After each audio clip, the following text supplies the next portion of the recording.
Welcome back and thanks for staying with us. The courts may have handed down their judgment in the brutal killing of 31-year-old Kimesha Wright and her 4 children inside their Cocopiece home in Clarendon. However, 4 years after the tragic incident, residents say the healing is far more complex. Our news team revisited Cocopiece to examine life after one of the country's darkest chapters.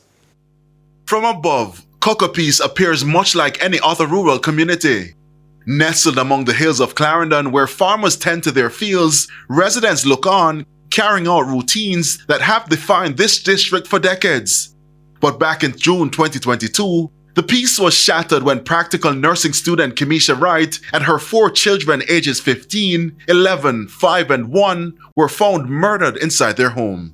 It was here that one of Jamaica's most horrific family killings unfolded. Years later, while the headlines may have faded, the scars remain for those who still call this community home.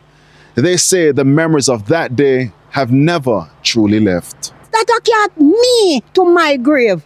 For when me look on it, I mean, no say raise not coming back on this earth, you know. It hurt. Believe you me, it hurt. The house, now occupied by wasps, still stands. However, time has left its mark, with the deteriorating infrastructure clinging on like these wasps to their nests. Well, people come and ask for it, you know. People come and ask for it for rent, but it's in a deteriorating condition now. The roof leaking and all those things, so they want to maybe refurbish it or something. Everybody still a talk about it. When them pass in a vehicle, them a point and I say, over there say 5 picnic them and wasp. Yeah, me feel it, man. Me feel it. When at the time they said that maybe they want to turn it in a place where people could come and have views and have a reminder of what take place. So I don't know what really they have in mind. Roshane Barnett, who had been staying at the house, has been convicted and sentenced to multiple life terms for 5 murders.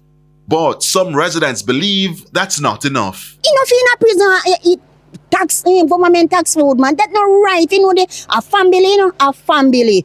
I mean, don't know saying I really, I say love the Ali baby. A little innocent baby we don't know nothing. You just do him like that like a animal. Come on, man.